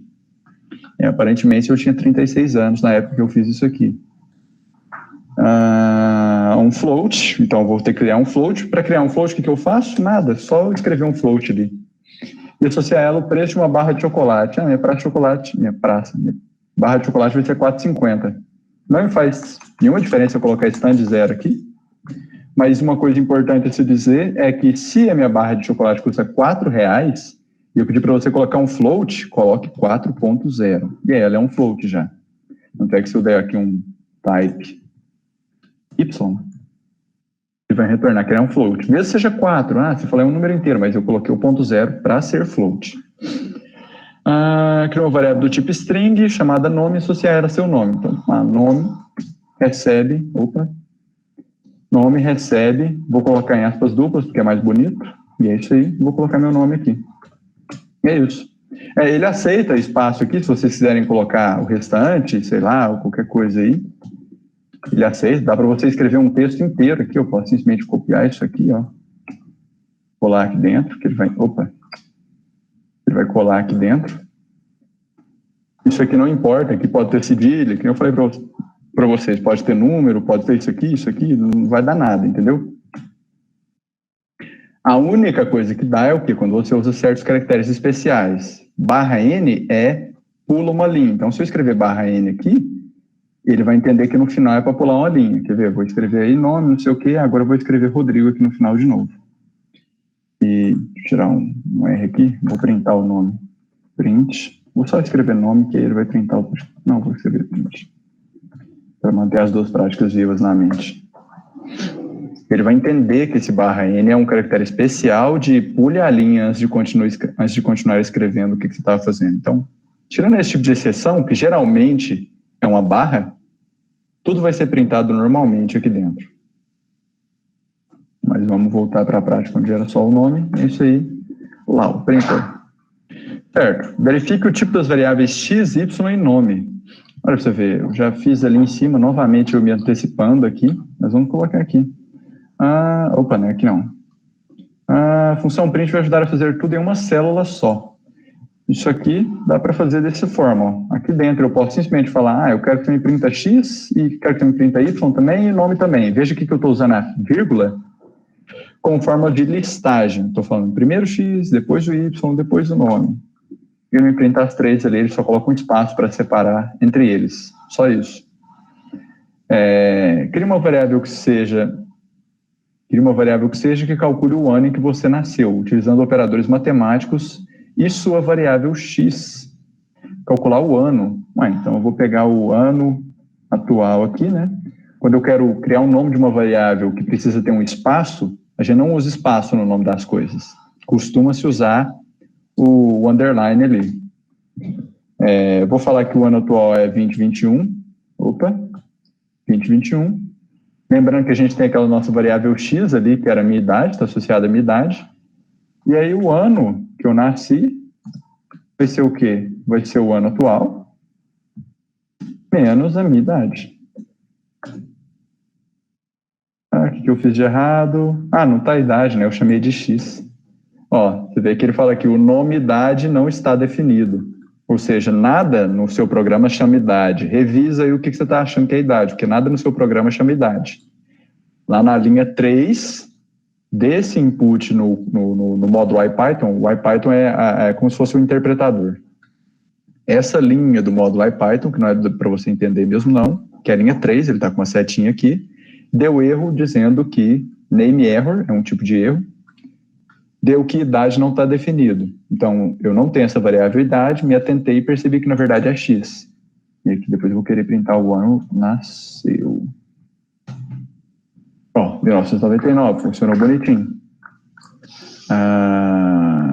Aqueles erros ali, viu, são muito bons porque muitas das vezes eles são didáticos, ele te fala o que você fez errado. Muitas das vezes não, eles estão lá só para você não saber o que está acontecendo mesmo, e aí é chato você descobrir. Mas aproveitem eles enquanto eles são didáticos. Cria uma variável para o peso. Tá tudo beleza até agora, pessoal? Deu para sacar bonitinho essas aí? Novamente, eu não sei se tem alguém aí que não teve nada de programação. Eu não quero que isso seja um limitante, né? Eu quero que, mesmo que você nunca tenha visto nada nesse estilo aqui, dê para você olhar e falar, tá, tô vendo aqui como é que funciona. Vai ser muita coisa na base da aceitação, que é a primeira linguagem, né? Eu não sei como faz isso, vou tentar descobrir agora. Vamos ver aqui, se é no editar. Configurações do notebook. Não é isso aqui. Será que não? Configurações do notebook. Eu acho que é ali naquelas configurações ali do lado de compartilhar. Vamos ver aqui. Olha, aí, ó, beleza. Vou chapar uma fonte 20 aqui, vamos ver se ficou bom. Assim fica beleza? Ele não mudou o tamanho do texto. Por quê? Eu quero que ele muda. Largura, não sei o que. Mostrar guias. Ele não está aumentando o tamanho do texto para vocês. Não. Acho que se você der zoom no navegador ou na sua tela já ajuda, porque você está compartilhando mesmo. Vai ter que ser assim. Assim tá beleza? Dá para vocês lerem os dois agora? Dá para ver bem melhor. Beleza. Não, foi mal, galera. Não estava me atentando a isso. Certo. Onde é que eu estava? Aqui, tá beleza por enquanto. Então, tirando isso, né? Se vocês quiserem colocar outro tema escuro também, tem como. Eu só não coloquei aqui. Eu só não sei onde é que coloca também, mas tem como. Para esse aqui, cria uma variável com preço de 3 barras de chocolate, utilizando a variável y. Lembrando que a variável y aqui é a do preço da barra de chocolate, que eu escolhi que custava R$4. Deveria ser eu, colocava o preço nessas coisas. E para 3 barras de chocolate, né, eu vou colocar preço. Lembrando que não dá para colocar essa cedilha aqui. Acabei de quase escrever e lembrar disso. Então a gente vai escrever tipo um preço. O preço vai ser 3 vezes aquele preço do y, que é 4. Para que eu tento ver quem é o preço ali. R$12. E a última questão aqui, criar uma variável que contenha o seu nome 10 vezes, utilizando a variável nome. Olha, assim como, quero já trazer essa parte para vocês têm que entender tudo muito bem desacoplado de outras linguagens, ou de como é que funciona, sei lá, na língua portuguesa. Ele é uma variável, o seu nome lá. Então, se eu escrever aqui, acho que era nome mesmo, nome vezes 10, ele vai literalmente escrever o meu nome 10 vezes. Em linha, eu nem pedi para ele dar o /n. Agora, se eu colocar, sei lá, um nome mais, olha isso aqui, colocar um mais, estou somando no nome uma quebra de linha, que é um pulilinha, e é isso tudo eu quero que você multiplique por 10. Lembrando que agora eu tenho que colocar o parênteses, porque senão ele multiplica a quebra de linha por 10 ali. Agora ele vai colocar cada um em uma linha. Olha, ele não colocou? É porque isso aqui não... uma coisa interessante. O próprio mostrador do Colab aqui, ele mostra direto o que está na variável, inclusive sem tentar interpretar ela. Já dentro do print, né? Você colocar print daquilo ali, pegar aqui e colocar o print disso aqui, aí ele já vai conseguir interpretar que o /n, como ele está sendo dentro da função print, que é uma função mostradora, ela já consegue interpretar aquele /n lá. Aí agora funcionou. Você viu que aqui ele até fica com as aspas, ele não perde as aspas de string dele. Então ele está tentando te mostrar tudo que ele vê, ele só está te mostrando. Agora isso aqui é uma função mostradora, ela vai mostrar mais formatado, mais do jeito que é para ser mostrado mesmo. Então, dá para você fazer qualquer coisa assim. Se você tem uma variável... Vou criar outra linha de código aqui. Se você tem uma variável nome com o seu nome lá. Se você tem uma variável sobrenome. Opa. Vou colocar aqui. E aí, se eu quiser printar tudo, eu posso simplesmente fazer assim, ó, print. Eu vou colocar nome, mais... quebra de linha não, eu vou colocar um espaço, e aí eu vou somar a parte do sobrenome. Olha, aí ele printou tudo juntinho, porque ele pegou isso, somou com isso aqui, somou com o sobrenome. Cada tipo de dado, ele se comporta de uma maneira diferente do como são outros tipos, né? Eles se comportam de maneira diferente, simplesmente. Estava me enrolando aqui. Um inteiro, se você pede para somar 2, ele soma matematicamente. Um texto, se você pede para somar, ele só junta. Vocês viram o que aconteceu ali? Se eu criar, vou colocar mais um exemplo aqui para vocês verem isso acontecendo bonitinho. Essa solução é aquela para cima. Eu vou mandar a célula para cima, manda para cima. Aí está ali no lugar certo. Se eu crio ali uma variável que eu vou chamar de número, e aí eu esqueço, eu coloco as aspas, coloco que ela é 4, assim. Ela é uma string. Se eu fizer número, vezes 20, ele vai mostrar a string 4 20 vezes. Ele não faz uma operação matemática, porque o multiplicar numa string é colocar, somar n vezes a string. E somar é só juntar os dois textos, concatenar os dois textos ali. Então, por isso que às vezes é muito bom você receber saber aquele type que eu mostrei para vocês, porque vocês vão pegar dados da internet e eles vão estar formatados errado. Você vai ter, vamos supor, que essa parte aqui você não está enxergando, que está oculto de você. Opa, quase que eu fiz. Fiz certo, fiz errado. Certo, não sei o que, oculto. Isso aqui vem de um dado oculto lá para você. Você simplesmente não sabe o que está ali, porque veio da internet para você. Aí você simplesmente vai no seu código lá e fala assim, mas eu sei que é um número, então vou colocar lá dentro das minhas operações lá, vou falar que eu quero que pega, sei lá, um número que eu tenho lá, 35, que eu quero que você eleva aquele número. Cara, o que é pegar um número e elevar uma string? É um erro. Ele não consegue fazer uma operação de potenciação entre inteiro e string. É o que ele está te falando aqui. Então, por que é importante? Porque se você tivesse vindo aqui sabendo que o dado que está vindo da internet ele não foi feito para você que tem que fazer ele ser do jeito que você quer, você verificaria, você falaria, qual que é o tipo de número que você está me dando aquele erro? O tipo é uma string. Então, você não pode fazer isso aqui. Eu não sei se eu vou falar isso mais para frente, provavelmente eu vou e estou me antecipando novamente, mas para não deixar vocês sem o conteúdo, tem uma coisa que se chama casting. Tem como eu falar, interprete número como um inteiro. E aí, de fato, agora ele é um número 4, ele não é uma string 4. E aí, se eu rodar isso aqui com número sendo interpretado como inteiro, aí ele vai funcionar. Entendido? Beleza? Às vezes tem muita informação aqui, é só porque eu não quero deixar vocês com a faca na mão, entendeu? Vocês falam assim, nossa, então é verdade, se eu pegar um conjunto de dados ali e ele vier string, tá errado. E aí, o que você vai fazer? Então eu fico meio sem jeito de não te falar como resolver. Por isso que às vezes eu me aprofundo muito em muitas pequenas coisas. Até aqui tá tranquilo, pessoal? Vou até olhar aqui no que eu planejei dar para hoje, se não me engano foi essas duas. Se vocês acharem que tá de boa da gente continuar, se vocês quiserem parar por aqui, é vocês que mandam, galera. Porque para quem nunca viu nada, isso aqui vai estar muita coisa. Para quem já viu um pouco, isso aqui vai estar normal. Então, vocês que mandam aí, se está complexo, se vocês querem que eu fale de outra coisa, se vocês quiserem só conversar sobre algum assunto, vocês que mandam aí. O que vocês acham? Vocês acham que tá beleza de continuar? Eu sou literalmente imparcial. Eu quero que seja o melhor para vocês. Vocês podem literalmente ser ativos nessa parte.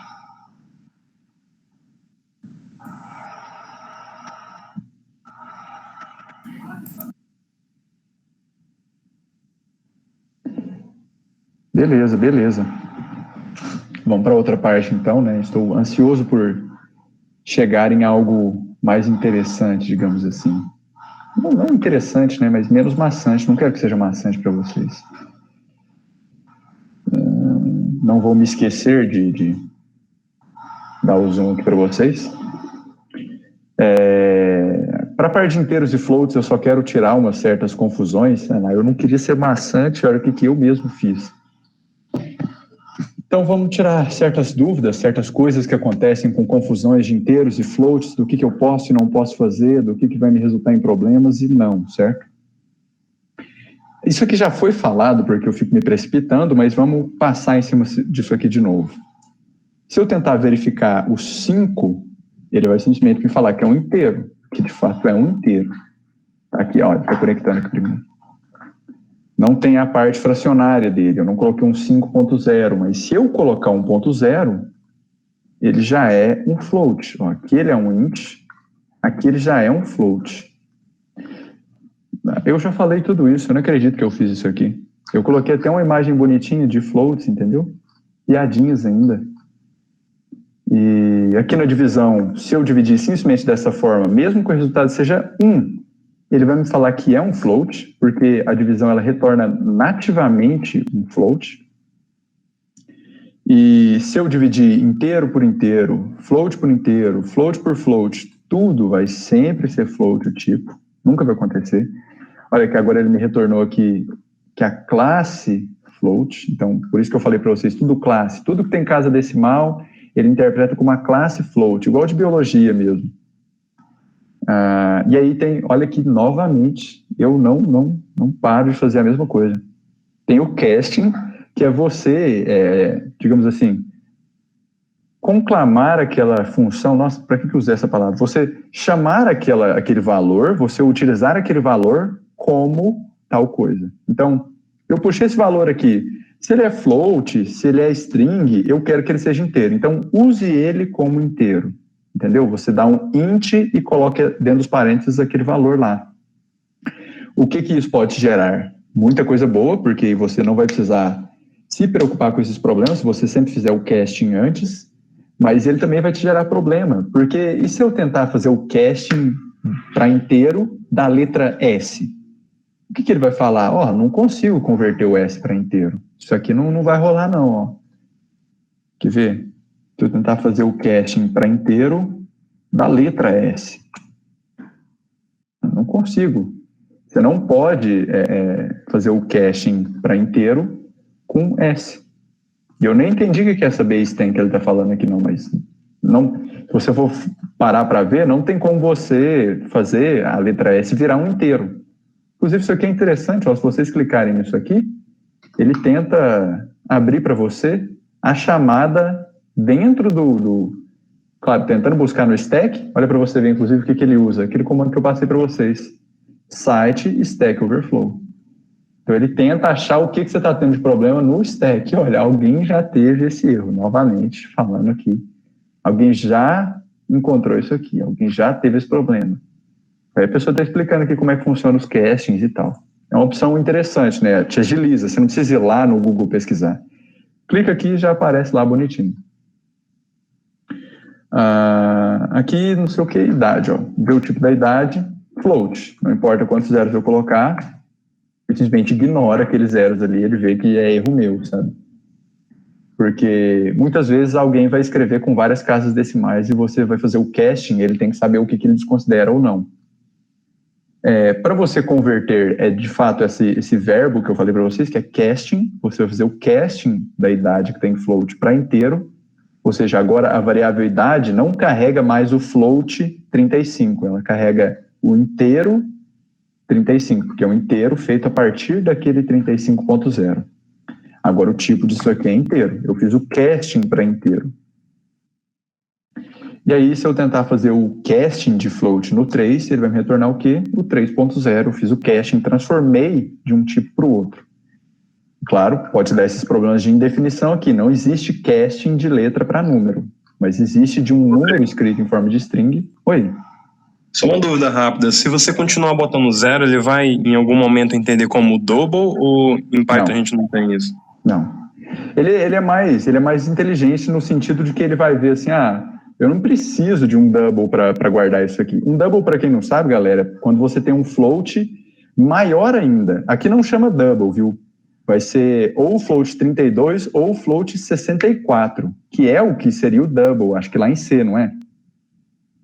Ele vai ser mais inteligente nesse ponto. Você lembra que você viu ali que você não precisa falar, eu quero que isso aqui seja um inteiro, eu quero que isso aqui seja um float. Ele decide a hora que você está vendo. E não é porque você colocou muitos zeros. Pelo menos, no nativo do Python, eu acredito que não. A gente pode verificar aqui. Porque eu acho que aqui ele trata tudo como float. Olha, para você ver, se eu pedir um type aqui, ele não vai me falar que é um float diferente, mas vamos tentar. Fazer aqui, na verdade, onde é que estava? Aqui. Vamos encher de zero aqui, vamos ver se ele fala alguma coisa diferente, né? Ver se eu não estou falando coisa errada. Nem existe uma precisão dessa. Ele não... Porque na hora de armazenar esse número, acho que nem sei que matéria que explica isso, ou se tem uma matéria que explica isso. Se não tem essa matéria, eu vi isso em outro lugar. Mas na hora dele armazenar o número, ele tenta fazer operações para saber como que ele guarda isso aqui em ponto flutuante. Então, se ele conseguir guardar isso aqui em ponto flutuante 32, ele vai guardar. Não é nem coisa do Python. Eu acho que até se você fizer isso no C, ele entende dessa forma. Acho que lá em linguagem de máquina, ele entende dessa forma. Ele tenta fazer a operação. Se ele der conta de fazer a operação só com essas casas, ele faz. Se ele der conta de fazer só com essas casas, ele faz também. Eu posso estar enganado, claro, novamente. Só pontuando para vocês que também não tenho a total certeza. Ficou esclarecido? Sim, valeu. Tem mais um print. No Python, né, quando você for ver uma coisa que seria tipo um double, na verdade você vai ver ele como um tipo float 64. O float, naturalmente, ele é 32 bits. E aí o float 64, ele é float com 64 bits. Você vai ter a precisão decimal maior ali. Isso aqui é só aquela divisão que eu já mostrei para vocês, né? Se você faz a divisão normal, ele vai retornar um float de certeza, e essa aqui ela despreza. Olha aqui a dúvida que o Murilo, eu acho, me perguntou lá, de fazer a divisão dessa maneira, se ele só despreza ou se ele arredonda. Ele só despreza. Mais uma vez eu estava me antecipando. Tá, em termos de floats, fazer os exercícios aqui. Tá, transforma o resultado da divisão em inteiros. Ou eu posso fazer dessa forma, ou eu posso simplesmente fazer o casting do valor que ele me retornar ali, que eu já sei que vai ser float. Das duas formas eu transformei em inteiro. Aqui, use a função type para escolher os tipos das seguintes variáveis. Tá, simplesmente eu vou fazer isso aqui. Type x. Cadê o x? Está aqui. Dá um Ctrl+C, Ctrl+V, porque não vai dar não.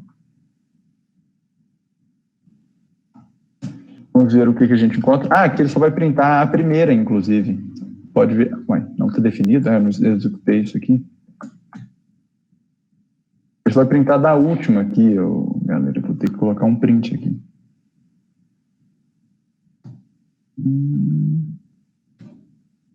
Vou pegar esse pedaço aqui, né?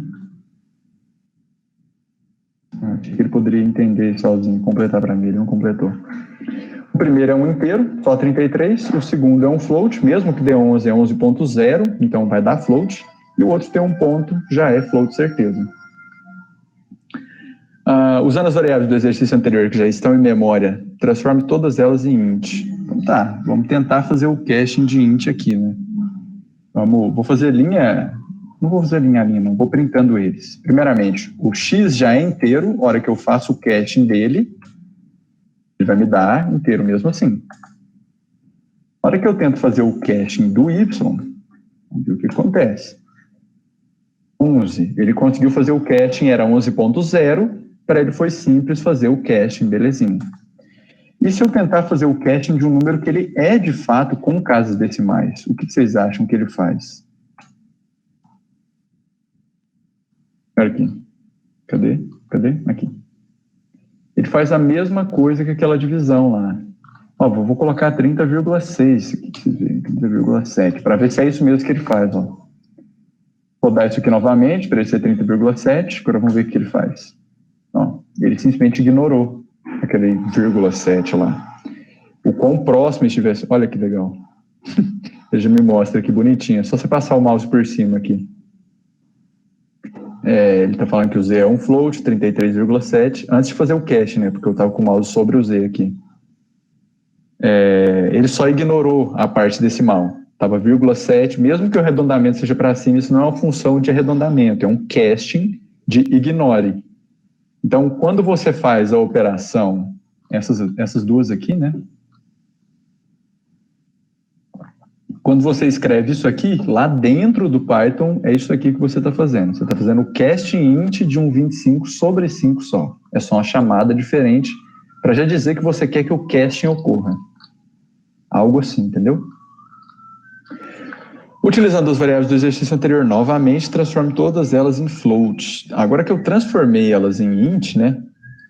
Vou ter que falar aqui que x recebe int x.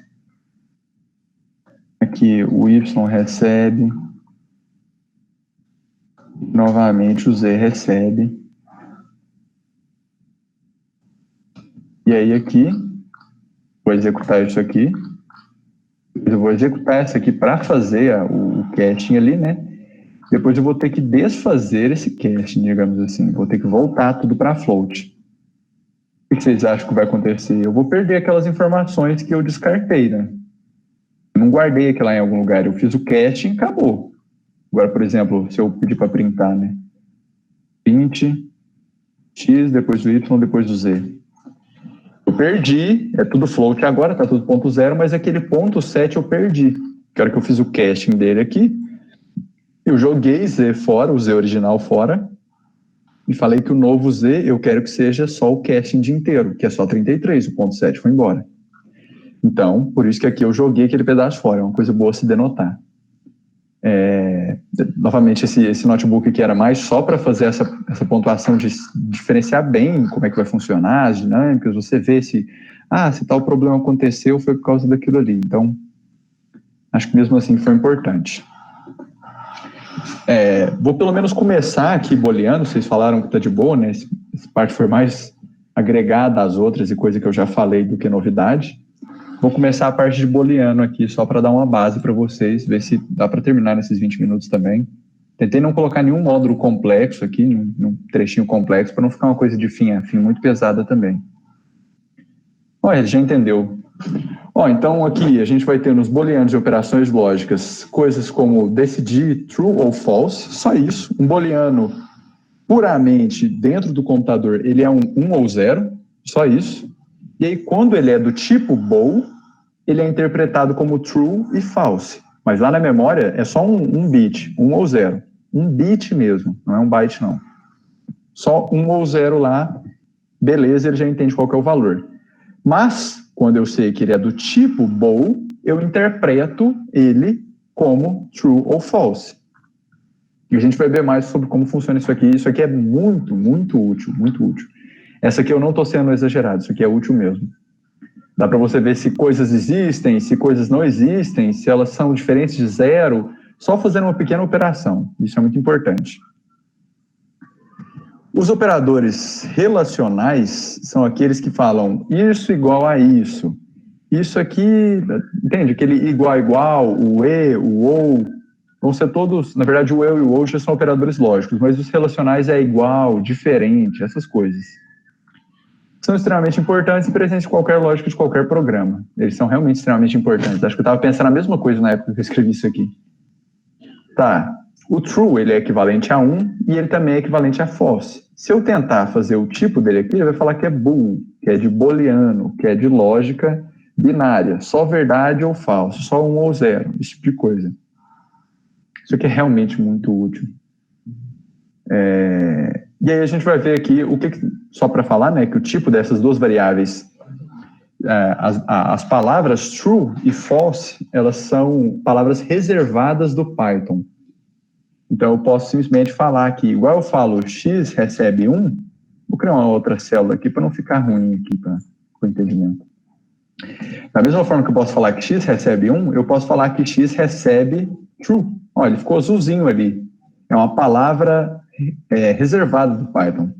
Se eu tentar printar o x, ele vai me falar, x é true. E não é um texto, não é um número, é um bool, palavra reservada.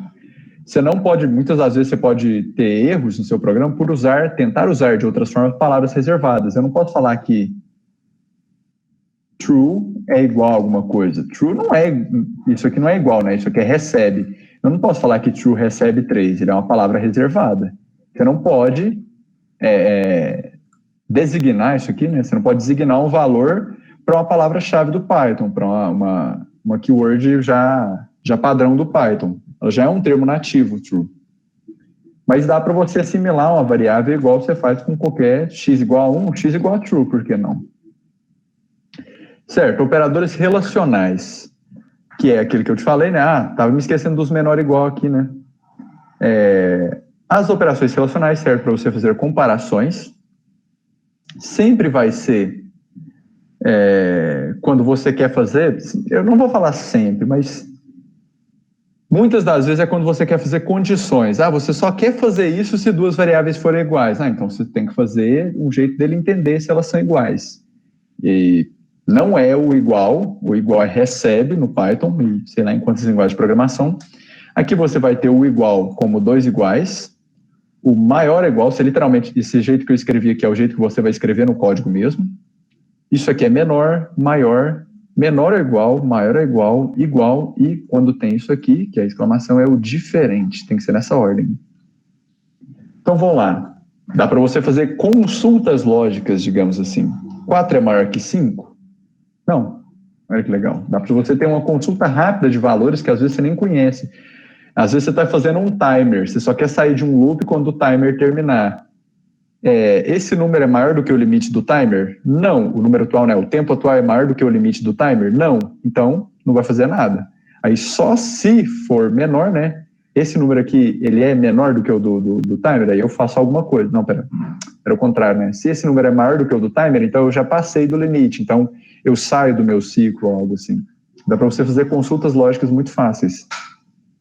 4 é 4? Sim, 4 é 4. De novo, eu acho que ele pausou minha música aqui. 4 é 4. Podemos utilizar esses operadores para strings também.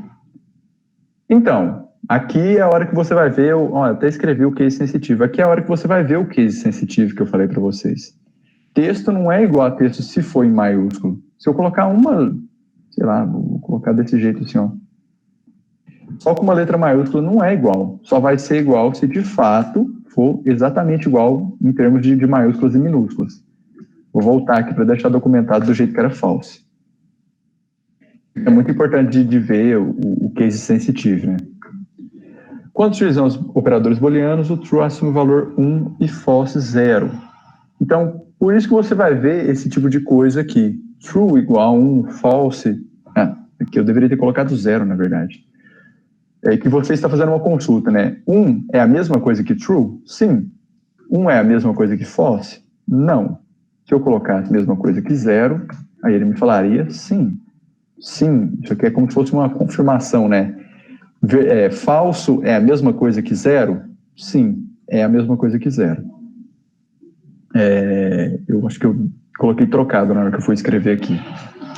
Você pode simplesmente fazer uma operação dessa forma aqui, né? Dentro da operação, você não precisa ter já ter 2 valores bonitinhos, entendeu? Aqui pode ter toda uma cadeia de operações imensas aqui, eu posso fazer várias operações, não sei o que, mais não sei o que, mais não sei o que, dividido por não sei o que, e aí tudo no final eu comparo com essa operação relacional aqui.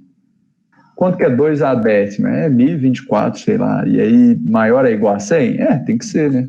Se não for, então, true. Sim, é isso aí. O que você falou está certo. Isso é maior ou igual a isso. Lembrando que esse maior ou igual é a mesma coisa que você simplesmente separar as duas operações. É maior que ou é igual que. Mas aqui já está resumido novamente. Quando você usa o comparativo diferente, você está literalmente buscando naqueles endereços, naquele ID, lembra que eu falei para vocês? Não que isso seja uma coisa tão importante, mas só para pontuar, você está buscando aquele ID, aquele endereço de memória. Então, o número 2 é diferente de guardar um texto 2, inclusive o jeito que se guarda na memória, novamente.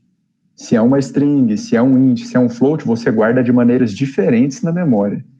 Então, você falar que esses dois são diferentes, com certeza eles são diferentes. Isso aqui é uma string, isso aqui é um inteiro. Eles não são a mesma coisa. Se você printar, às vezes, vai parecer que é, mas eles não são a mesma coisa. Ele não poderia nem encarar como iguais e nem ter uma nuance, digamos assim, né? Eles são diferentes, não tem como esses dois serem iguais. Só se eu fizer aquele casting lá. Vamos fazer... Opa, fechei aqui sem querer. Opa. Vamos ver o que ele encara isso aqui, hein? Se não der, eu vou passar vergonha. Ó, isso aqui é diferente disso? Não, não é diferente. Por quê? Porque são iguais. Porque a hora que eu transformei esse número em inteiro, aí 2 é igual a 2 inteiro. Mas sem isso, eles são diferentes. Se eles são diferentes, true. Porque está falando que é diferente mesmo, true. Os operadores lógicos. Aqui vem uma coisa que pode ser estranha até para quem já fez C. No C, se não me engano, o E era assim, né? Porque assim também tem como no Python, era 2 Ezinhos assim, né? E o O é 2 dessas barras assim, isso é E e O, ou é o contrário, não estou lembrado certinho qual dos dois que é. Mas aqui tem como você simplesmente escrever E e O. E também tem a operação não. Então tem como você falar assim, tem como eu colocar tudo aqui um not, né? Um not aqui de fora. E aí, se essa operação dava true, na hora que eu executar com o not o inversor, ele vai dar false. Então, tem como... São chamadas de função normais como qualquer outra também, viu? Primariamente, tem só essas três, que já viu alguma coisa de lógica digital, vocês sabem que tem mais, tem short, tem não sei o quê, mas aqui só essas três já são essenciais para a gente. Então, se eu vou querer conferir uma coisa, e outra,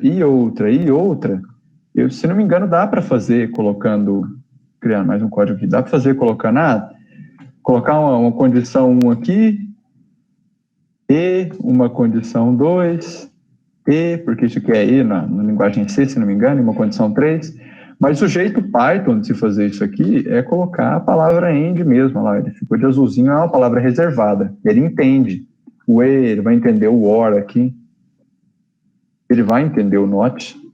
E aí é bom que o not tenha parênteses para você dizer de onde até onde que ele vai, viu? Ou seja, faça a operação not com isso aqui, eu nem sei porque que ele perdeu a corzinha azul. Então vai funcionar isso aqui com palavras, você não precisa usar aquelas letrinhas esquisitas lá que ninguém entende. Por exemplo, verificar se todas as condições são atendidas. Para você ter habilitação, para você alugar um carro, quer dizer, você tem que ter habilitação, então a sua habilitação tem que ser true, e a sua idade tem que ser maior do que 18 anos, maior ou igual. Então, o que você faz? Idade é maior ou igual a 18? True. E aqui, possui habilitação é o quê? True.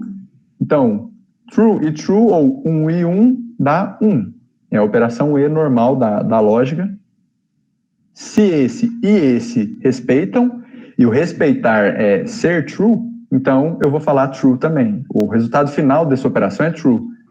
Quer ver? Vou simplesmente mostrar aqui para vocês. Se eu colocar true e true, ele vai dar true, porque sim e sim é sim. E aí se eu colocar or aqui, significa ou esse aqui tem que ser true. Algum deles é? Sim, deu true. Entendeu? Funciona dessa forma também. É isso que ele faz aqui por dentro, né? Esse parênteses aqui ele transforma num true, esse aqui ele transforma num true e ele faz uma operação. True e true? Sim, true. Nossa, ficou até estranho isso agora que eu falei. Aqui já dá para vocês verem. Oi?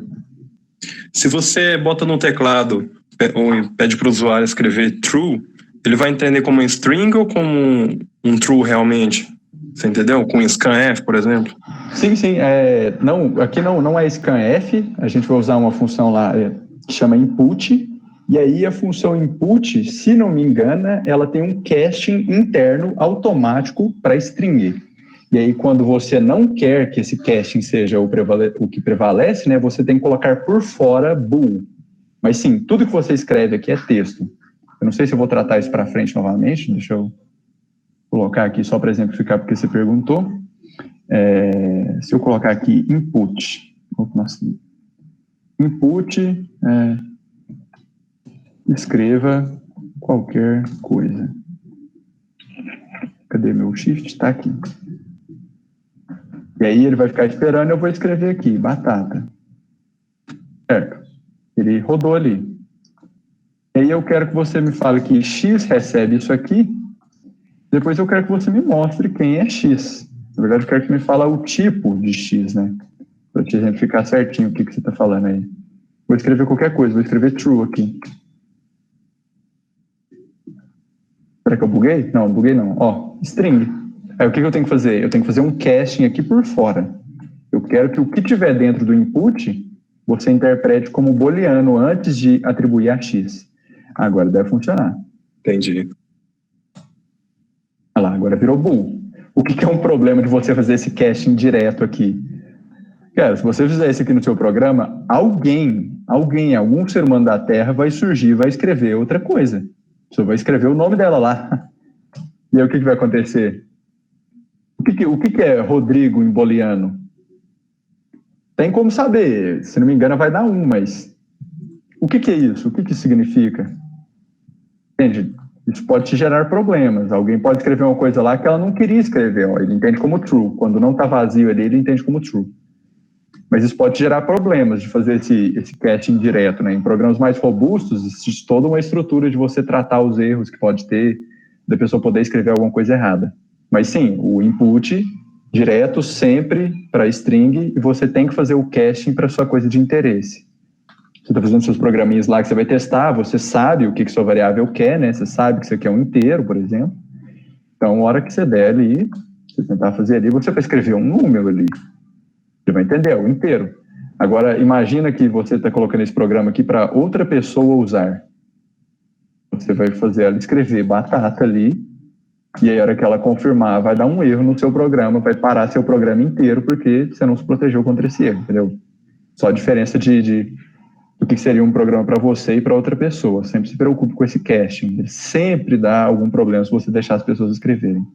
Se você deixar as pessoas fazerem as coisas dentro do seu programa, elas vão arranjar algum jeito de ele dar errado. Vão colocar uma coisa que não devia, um tipo que não devia, alguma coisa assim. Ficou esclarecido? Ficou sim, valeu. Beleza. Tirar essa mensagenzinha aqui. Ó, no operador OR, ele vai ser a mesma coisa. Por exemplo, assim, eu preciso pelo menos satisfazer pelo menos uma dessas 3 condições aqui. Então, ou o tempo de relacionamento é maior do que 1 ano, ou o valor da compra é maior do que R$500, ou eu tenho o cartão da loja. Eu não tenho o cartão da loja e minha compra não é maior do que R$500. Só que é qualquer uma dessas condições. Então, se o tempo de relacionamento for maior que 1 ano, eu posso. Então, o resultado disso aqui tudo é true or false. True or false é true. Aí isso aqui virou um true. Então, true or false, true de novo. Então, o resultado final disso aqui é um true. Ó, true. Agora, se tivesse tudo false, aí não tem salvação. Aí vai dar false no final. Mas pelo menos um true numa cadeia de ou vai dar true também. Ao usar esse operador, o operador not, como eu mostrei lá para vocês, é um operador de inversão, né? Ele vai dar uma negação. Você pega uma operação desse tipo, tal variável é menor do que 1,50? Sim, true, porque é 1,10, então é menor do que 1,50. Só que eu inverti com o not, então vai dar false. Entende? Ele só vai inverter a sua lógica ali. Às vezes você quer ver se uma coisa como é que eu posso dizer? Às vezes você já tem uma variável lá que te diz que é maior que 10. Você quer saber, não, se é menor que 10. Então você coloca um not lá, te economiza criar uma nova variável. Aqui para os exercícios, de fato, deu tempo da gente fazer esse módulo hoje aqui. Isso vai permitir que a gente gaste mais tempo em módulos que vão ser mais robustos do que só essas introduções.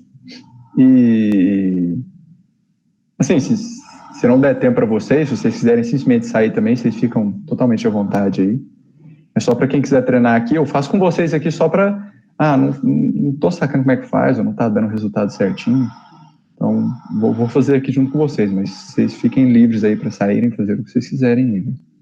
Ô, Júnior, você ia falar alguma coisa? Só queria agradecer a presença de todo mundo e você também pela aula. Tá muito bom.